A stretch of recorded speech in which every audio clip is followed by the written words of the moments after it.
क्यों दिए थे अपने 3 बाल हनुमान जी ने भीम को। जय श्री राम दोस्तों, स्वागत है आपका मेरे यूट्यूब चैनल पर। आज फिर सुनते हैं एक और नई कहानी। दोस्तों, महाभारत और रामायण के बारे में तो हम सभी जानते हैं, लेकिन महाभारत और रामायण के में कई रहस्य ऐसे छुपे हुए हैं। उनमें से ऐसा ही एक महाभारत का रहस्य है जो हम आपको आज बताने जा रहे हैं। एक समय की बात है जब युद्ध में पांडवों ने कौरवों पर विजय प्राप्त कर ली थी और पांडव हस्तिनापुर में सुखपूर्वक जीवन गुजार रहे थे। युधिष्ठिर के राज में प्रजा को किसी भी चीज की कोई कमी नहीं थी। एक दिन देवऋषि नारद मुनि महाराज युधिष्ठिर के समक्ष प्रकट होते हैं और कहने लगते हैं कि आप सभी पांडव यहाँ प्रसन्नता पूर्वक रह रहे हैं, लेकिन वहाँ स्वर्गलोक में आपके पिताजी बहुत दुखी हैं। तब देवऋषि के ऐसे वचन सुनकर युधिष्ठिर ने इसका कारण पूछा तो देवऋषि ने कहा कि वे अपने जिंदा रहते हुए राजसूय यज्ञ करवाना चाहते थे, लेकिन ऐसा वे करवा नहीं सके, इसलिए वे बहुत दुखी हैं।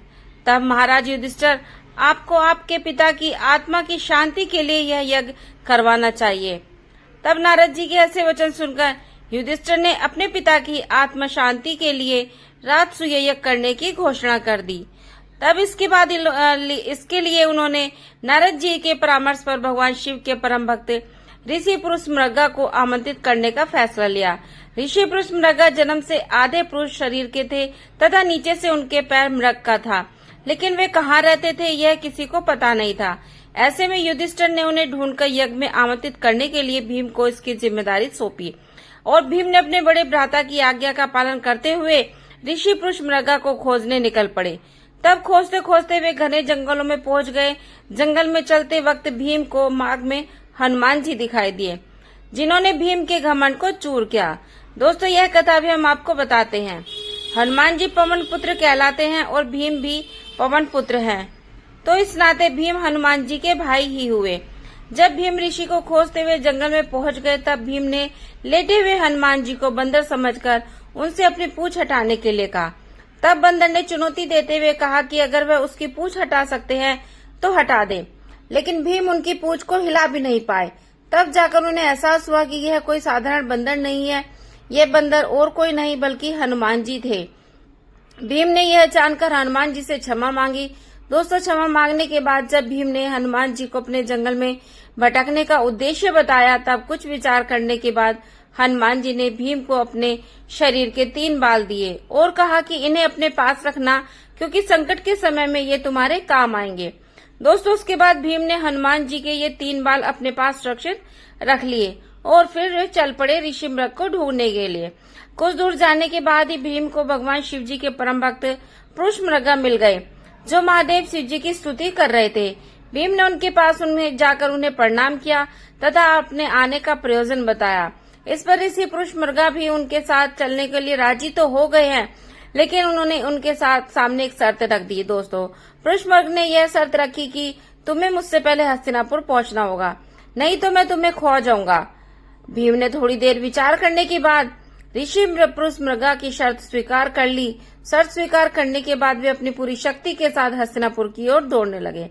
बहुत दूर भागते भागते भीम ने जब पीछे की ओर यह जानने के लिए देखा कि ऋषि पुरुष मृगा कितने पीछे रह गए हैं, तो उन्होंने पाया कि ऋषि तो बस उन्हें पकड़ने ही वाले हैं।